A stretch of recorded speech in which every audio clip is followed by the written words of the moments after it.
आपण पाहत आहात कराड टुडे न्यूज।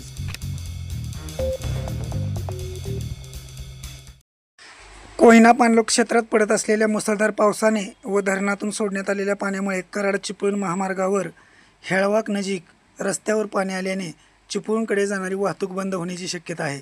त्याचबरोबर पाटण नजीकच्या नेरळे व मुळगाव पुलावरही पाणी आल्याने वाहतूक बंद करण्यात आली आहे। दरम्यान कोयना धरणाचे दरवाजे 9 फुटावर करण्यात आल्याने नदीपात्रात सध्या 67,700 क्युसेक एवढा विसर्ग करण्यात आला आहे।